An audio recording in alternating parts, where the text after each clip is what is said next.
చెప్పండి, elections time కదా, మరి ఈసారి ఎలా ఉండబోతుంది అసలు? మాకు జగనే వస్తాడు. ఎందుకని?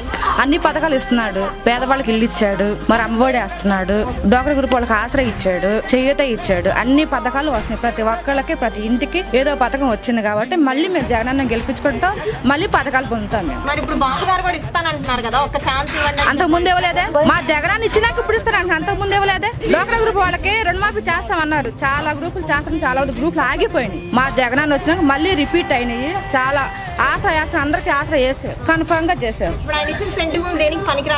ఎందుకు పని చేయట్లేదు? అది కూడా లేని వాళ్ళు ఉండారుగా, అది కూడా లేని వాళ్ళు ఉండారుగా. అద్దెలు కట్టుకుంటున్నారుగా, అద్దెలు కట్టుకోకుండా సొంత ఇంట్లో ఉంటున్నారు. ఇప్పుడు మరి ఎందుకు పని చేస్తే పని చేస్తుంది. వాలంటీర్లు సూపర్ గా పని చేస్తున్నారు బాగా. ఏం కాదు, వాళ్ళు అన్ని విధాలు అన్ని పనులు చేస్తున్నారు. ఏమి ఒక్క రూపాయి కూడా తీసుకోరు. వాళ్ళు పొద్దున్న వస్తారు, అందరూ పిలుస్తారు, ఇంటింటికి పిలిచి వాళ్ళకి కావాల్సిన పథకాలన్నీ ఇస్తున్నారు.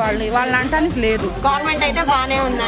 మాకు మళ్ళీ జగనన్నే వస్తాడు. మాకు వచ్చేది మటుకు జగనన్నే, మాకు జగనన్నే కావాలి. వస్తే బాగుంటది కాదు, వస్తాడు, మేము గెలిపించుకుంటాం.